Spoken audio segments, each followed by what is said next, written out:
लोक गायिका शारदा सिन्हा का 72 साल की उम्र में दिल्ली एम्स में निधन हो गया। बीते 11 दिनों से वो अस्पताल में भर्ती थी।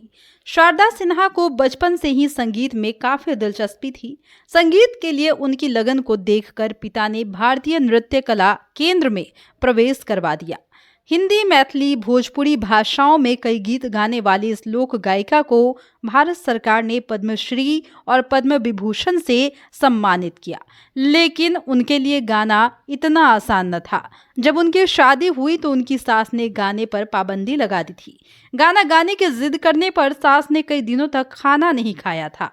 लेकिन पति बृजकिशोर सिन्हा और ससुर ने उस वक्त उनका साथ दिया था। शारदा सिन्हा ने बताया था कि मेरी सासू माँ का कहना था कि घर में भजन करने तक तो ठीक है, उससे आगे गाना बजाना नहीं चलेगा।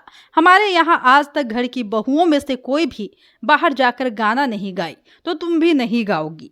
मेरे ससुर जी को भजन कीर्तन सुनना बेहद ही पसंद था। शादी हुए 5 दिन ही हुए थे कि मेरे गांव के मुखिया जी ने मेरे ससुर से कहा कि सुना है कि आपकी बहू बहुत अच्छा गाती हैं। आप अपनी बहू से कहिए कि वह ठाकुरबाड़ी में भजन गाना शुरू कर दे। ससुर जी ने भजन गाने की इजाजत दे दी। ससुर को बहुत इच्छा थी कि मेरी बहू ठाकुरबाड़ी में भजन कीर्तन करे। इतना सुनते ही सासू माँ बहुत गुस्सा हो गई। उन्होंने मेरे ससुर से कहा कि आप तो झूठ का इसका मन बढ़ा रहे हैं। नई दुल्हन क्या मंदिर में भजन कीर्तन करने जाएंगी? मैंने कहा कि मुझे तो बस गाना गाने के लिए मौका चाहिए था। मुझे ये मतलब नहीं था कि सास ने खाना खाया या नहीं खाया। हम बस ससुर जी के पीछे हो लिए। मैं सिर पर पल्लू लेकर तुलसीदास जी का भजन गाने लगी। मोहे रघुवर की सुधि आई। गाने का सुख इतना बड़ा था कि भूल ही गई कि कहाँ हूँ। गाने के बाद ससुर जी और गांव के बड़े बुजुर्गों ने आशीष दिया, मगर सास इतनी नाराज हुई कि 2 दिन तक खाना नहीं खाया। फिर जैसे तैसे पति ने उन्हें मनाया और कहा कि अगर हम गाते तो क्या हमें घर से निकाल देती। उसके बाद जब बाहर के लोगों ने उनसे ये कहना शुरू किया कि आपकी बहू काफी अच्छा गाना गाती हैं, तब जाकर उनका गुस्सा कम हुआ। शारदा सिन्हा को पति बृजकिशोर सिन्हा का हमेशा से सपोर्ट मिलता रहा। पति ने शुरू से ही उनका साथ दिया। इस वजह से उनका गाना गाने का सफर हमेशा जारी रहा। उन्होंने पूर्वोत्तर के सबसे बड़े महापर्व छठ के गीतों से सबसे अधिक लोकप्रियता हासिल की।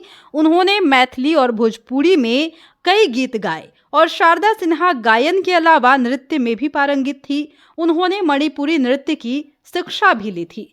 शारदा सिन्हा के संगीतमय जीवन में बड़ा बदलाव 1971 में आया। लखनऊ के HMV में प्रतिभा खोज प्रतियोगिता आयोजित की गई। वह अपने पति के साथ ऑडिशन देने लखनऊ गई। यहाँ पर भी बहुत परेशानी आई। उन्होंने ऑडिशन दिया, लेकिन HMV के रिकॉर्डिंग मैनेजर जहीर अहमद ने किसी को सिलेक्ट नहीं किया। उसके बाद उनके पति ने जहीर अहमद से दोबारा टेस्ट लेने का आग्रह किया। उन्होंने गाया और संयोग था कि इसी दौरान HMV के एक बड़े अधिकारी VK दुबे वहां पहुंचे। आवाज सुनते ही उन्होंने अपनी टीम से कहा कि उनके गाने को तुरंत रिकॉर्ड करिए। और उसके बाद जब मेरा गाना रिकॉर्ड हुआ तो मैंने कभी भी अपनी जिंदगी में पीछे मुड़कर नहीं देखा।